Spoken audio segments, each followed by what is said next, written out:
I have a question sir, क्या time table follow होता है स्टडी का? Time table? Yes sir. What's your name? Sir Zia. जी बच्चों देखो, स्टूडेंट ने क्वेश्चन पूछा है कि क्या टाइम टेबल फॉलो होता है और एक रेगुलर टाइम टेबल क्या होता है। मैं आपको बताऊं, टाइम टेबल आपको डे बेसिस पे बनाना है, वीक बेसिस पे, मंथ बेसिस पे नहीं। हम टाइम टेबल बना लेते हैं लेकिन वो फिर फॉलो हो नहीं पाता, वो बस पेपर पे ही फॉलो होता है।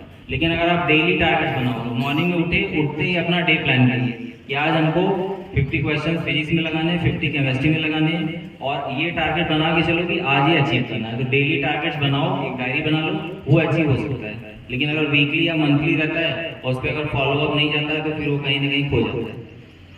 तो रेगुलर टारगेट बनाओ तो जरूर अचीव किया जा सकता है। Okay sir. सर एक और क्वेश्चन है सर, मुझे IIT JEE के साथ सर कुछ करना है, तो सर मैं सोच रही हूँ कि सर 11th के साथ मैं 12th का बैच भी पढ़ूँ। तो सर जो एडवांस में एग्ज़ाम्स होते हैं तो सर मेरे पास थोड़ा टाइम ज़्यादा रहेगा, तो मैं सर उन एग्ज़ाम्स को, आई थिंक सर 3 टाइम्स होते हैं एग्ज़ाम, तो मैं सारी जानकारी देता हूँ। तो अभी सर तो मैं साथ में क्या अब आया क्वेश्चन।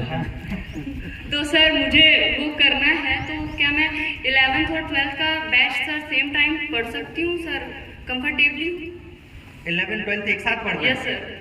तो उसके साथ क्या करना पहले ये तो बताइए। सर IIT JEE वही सर नहीं, एग्जाम का जैसे- एडवांस में होता है सर। वो तो मैं समझ गया, तुम बोले ना कि इसके साथ कुछ करना है, उसके साथ क्या करना है? सर मैं नहीं समझी, अब क्या पूछ रहे हो? चलिए चलिए, तो आपको 11th और 12th एक साथ करना है, यस सर। यस जो सर। कि अभी किस क्लास में है? सर ये 10th है मेरा।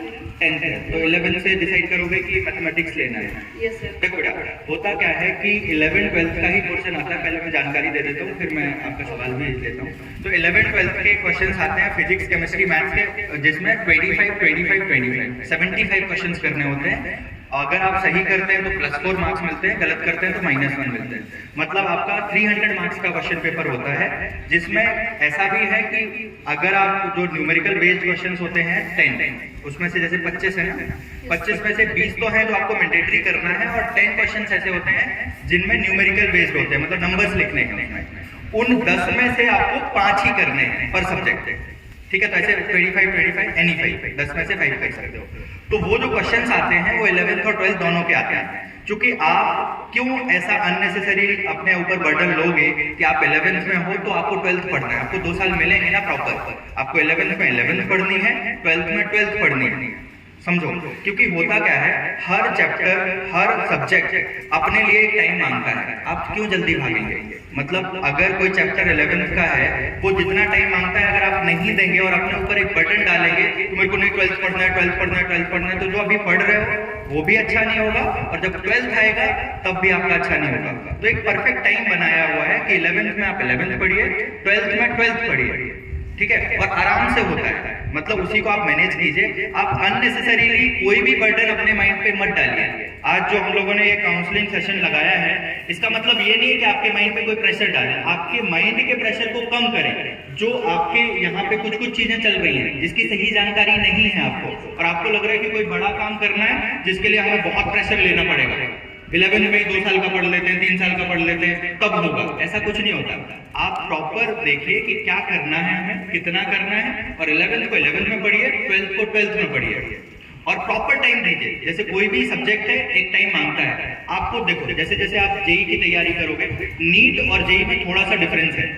जैसे नीट की तैयारी में क्या होता है, आपको थोड़ा सा प्रैक्टिस ज्यादा करनी होती है, उन्हीं क्वेश्चंस को बहुत टाइम लगाना होता है, पेपर बहुत सारे देने पड़ते हैं।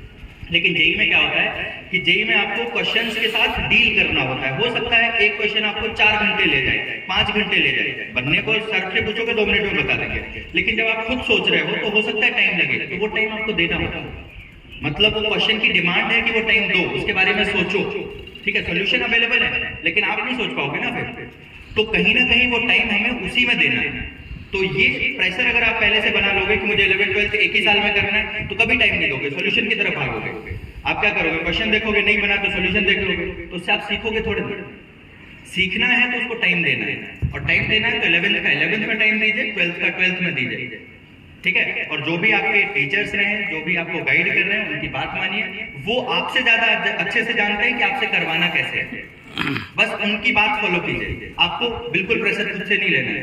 आप जो भी टीचर्स हैं फिजिक्स केमिस्ट्री मैथ्स के, जो वो बोल रहे हैं वो करते जाइए, आपको अपने लिए कुछ नहीं सोचना है, वो सोच के रखे हुए हैं आपके लिए, ठीक है। तो मेरा यही जवाब है कि 11th का 11 में पढ़िए, 12th का 12 में। Okay sir. सर मुझे आईआईटी करना है, तो सर मुझे ज़्यादा इन्फॉर्मेशन नहीं है, तो सर आप क्या स्टेप वाइज मुझे इन्फॉर्मेशन? बिल्कुल, मैं सारी इन्फॉर्मेशन देता हूँ और बेसिक से देता हूँ। सबसे पहले तो आपको 10th में ये डिसाइड करना होगा कि मैथ्स स्ट्रीम लेनी है या कोई और लेनी है। क्योंकि अब आईआईटी का सवाल है तो मैथ्स ही लेनी पड़ेगी आपको, जिसमें फिजिक्स केमिस्ट्री मैथ्स मैंडेटरी है। इसके अलावा आपके 2 सब्जेक्ट जो भी आपको लेना है वो आप डिसाइड कीजिए, क्योंकि यहाँ पे अगर आपको एनआईटीज या आईआईटीज में जाना है तो सबसे पहले 75% 12th बोर्ड में होना चाहिए। इसका मतलब ये नहीं है कि जिसका 75% नहीं है वो एग्जाम नहीं दे सकता है। ये चीज बिल्कुल क्लियरली पेरेंट्स को भी समझनी है, बच्चों को भी समझनी है। एग्जाम कोई भी दे सकता है, लेकिन अगर आपको आईआईटीज या एनआईटीज में एडमिशन चाहिए तो 12th बोर्ड में 75% से ज्यादा होना चाहिए, या फिर कोई भी अदर बोर्ड है या कोई भी बोर्ड है उसके टॉप 20 परसेंटाइल में आपके मार्क्स होने चाहिए। टॉप 20 परसेंटाइल मतलब अगर आपका 95 वो टॉपर का है तो 75 चल जाएगा, टॉपर का 90 है तो 70 भी चल जाएगा, अदरवाइज 75 पे आप सेफ है। तो कहीं ना कहीं आपको वो जो 2 सब्जेक्ट हैं वो ऐसे डिसाइड करना है जो स्कोरिंग हो, जो आपके 75% को मिनिमम क्राइटेरिया को पार करे। क्योंकि फिर आप आईआईटीज का सपना लेके बैठे हैं और 12th में 75% नहीं है तो फिर आप नहीं जा पाएंगे। इसीलिए कहीं ना कहीं सामंजस्य स्कूल का और कोचिंग का होना जरूरी होता है कि 75% यहाँ चाहिए, तो कहीं ना कहीं वो सब्जेक्ट आप डिसाइड कीजिए जो आपको 75 इजीली दिला दे। इसके बाद जैसे आपने 11th क्लास में फिजिक्स केमिस्ट्री मैथ्स और 2 सब्जेक्ट ले लिए तो आपकी जर्नी वहां से स्टार्ट होती है, ठीक है। फिर आप फिजिक्स केमिस्ट्री मैथ्स 11th वाला भी पढ़ेंगे, 12th वाला भी पढ़ेंगे, इसी का आना है, ठीक है। तो जेईई मेन जो होता है पहला सेशन 2 सेशन में होते हैं। पहला सेशन होता है जनवरी में जब आप 12th में पढ़ रहे होंगे, और 12th क्लास का जो जनवरी होगा उसमें एक सेशन होगा एंड देन अप्रैल सेशन होगा। 2 सेशंस में जैसे आपके, क्योंकि कुछ लोग परसेंटाइल और परसेंटेज नहीं समझते हैं तो वो भी मैं बता देता हूँ कि परसेंटेज और परसेंटाइल क्या होता है। जैसे 300 मार्क्स का पेपर हुआ, ठीक है, मैं बता दूँ, ठीक है। तो 300 मार्क्स का पेपर होता है और उसमें से अगर आपके 200 मार्क्स आए, ठीक है, 200 मार्क्स आए तो 67% हुआ परसेंट, एब्सोल्यूट परसेंट। लेकिन हो सकता है कि 200 मार्क्स पे 99 परसेंटाइल बन रहे हो। परसेंटाइल का मतलब है कि जो टॉपर है, टॉपर के नीचे जैसे आप हैं यहाँ पे, उससे नीचे 99% लोग हैं, तो आपका चूंकि है 200 मार्क्स ही लेकिन परसेंटाइल 99 परसेंटाइल हो गया। तो ऐसे आपने जनवरी सेशन में एक अटेम्प्ट दिया और अप्रैल सेशन में एक अटेम्प्ट दिया। हो सकता है जनवरी सेशन में आपके 98 परसेंटाइल आए और अप्रैल सेशन में 99 परसेंटाइल आएगा, तो ये 98 का कोई मतलब नहीं है। उनमें से जो अच्छा होगा वो आपका काउंट होगा, वो आपकी रैंक बनाएगा। मतलब एवरेज नहीं निकालना है यहाँ पे, उनमें से जो अच्छा है, जैसे 98 यहाँ था या 92 यहाँ था, 88 यहाँ था और अगले में आपका 99 बन गया, 98 बन गया, 95 बन गया, तो उनमें जो बड़ा नंबर होगा वो उठा लेंगे और उसी से रैंक बनेगा। तो जैसे ही आप रैंक बन जाती है तो यहाँ पे आपको एक और मौका मिलता है जेईई एडवांस में जाने का। मतलब वहां पे 2 लाख 2.5 लाख के करीब बच्चे होते हैं जो एडवांस के लिए फिर से पेपर देते हैं, तो वहां से एक एलिजिबिलिटी भी बनती है एडवांस देने की। और यहाँ पे जितने भी स्टेट लेवल के कॉलेजेस हैं, एनआईटीज हैं, ट्रिपल आईटीज हैं, इनके लिए भी वो जेईई मेन का स्कोर काउंट होता है और उसी से एडमिशन मिलता है।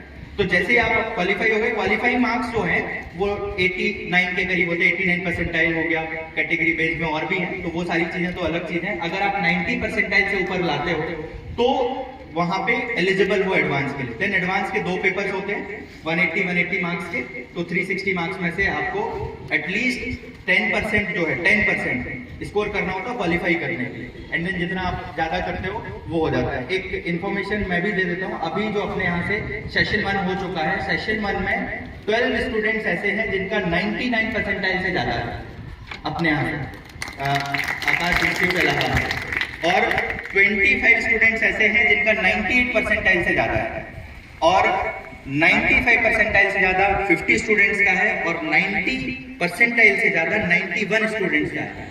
मतलब अभी जो है ऑलमोस्ट 180 स्टूडेंट्स ऐसे हैं जो जेईई एडवांस के लिए क्वालिफाई होते हुए आज की डेट में दिख रहे हैं। अभी 6 अप्रैल से सेशन 2 चालू हो रहा है, तो वहां पे भी अभी जो रिजल्ट होगा उनका फिर रैंक वगैरह बनेगा, जिनमें से टॉप परसेंट सर ने बताई था 99.989 अनूप सिंह का परसेंट। और पूछ सकते हैं। सर एक और क्वेश्चन है सर, जैसे मैं मैथ सॉल्व करती हूँ तो सर कुछ क्वेश्चंस में डाउट रहते हैं, तो सर वो तो समझ में आ जाते हैं उस टाइम, तो मुझे लगता है कि एक और बार सॉल्व कर, तो सर उस क्वेश्चन को मैं 2 और 3 टाइम्स सर सॉल्व करती हूँ, उस टाइम मुझे आता है। बट सर अगर नेक्स्ट मंथ मुझे वही सेम क्वेश्चन दिया जाए तो सर वो मैं भूल जाती हूँ सर, उसको मैं नहीं सॉल्व कर पाती हूँ सर। उस टाइम मेरा कॉन्सेप्ट क्लियर रहता है सर जब मैं करती हूँ। देखो बेटा, कॉन्सेप्ट अगर क्लियर है ना तो रिवीजन करना है, मतलब कॉन्सेप्ट में तो प्रॉब्लम नहीं है ना, समझ में तो आ गया ना। भूल सकता है कोई भी, मतलब वो तो बायो के हिसाब से भी मैंने सुना है, बायो उतनी पढ़ी नहीं है, लेकिन ये सुना है कि जब आप रात में सोते हो तो कुछ मेमोरी आप भूलते हो, तो उसके लिए क्या जरूरी है? रिवीजन जरूरी है। आपको फिर से देखना है उसको, फिर छोड़ नहीं देना है। एक बार आपने सवाल बनाया और उसको फिर रख दिया तो वो तो भूलेगा, कोई भी भूलेगा। इवन मैं भी टीचर हूँ, बहुत टाइम से पढ़ा रहा हूँ, अगर मैं नहीं देखूंगा तो मैं भी भूलूंगा। मतलब आपके साथ ये अनोखा काम नहीं हो रहा है, सबके साथ होता है। तो उसका उपाय एक ही है कि थोड़ा सा कंसंट्रेशन बढ़ाइए और रिवीजन कीजिए, जितना हो सके उसको देखते रहिए। कुछ नहीं है तो किताब पलटा के देख लीजिए। कॉपी को ये नहीं करना कि एक बार बना लिया और उसको रख दिया, उसको फिर से देखिए। जितने बार पलटाएंगे, जितनी बार आप प्रैक्टिस करेंगे वो याद भी रहने लगेगा। जैसे अब हम लोग हैं, हम लोगों को बहुत सारी जगह बुक्स ले जाने की जरूरत नहीं होती है। जैसे यहाँ पे जितने भी टीचर्स बैठे हुए हैं, जब ये लोग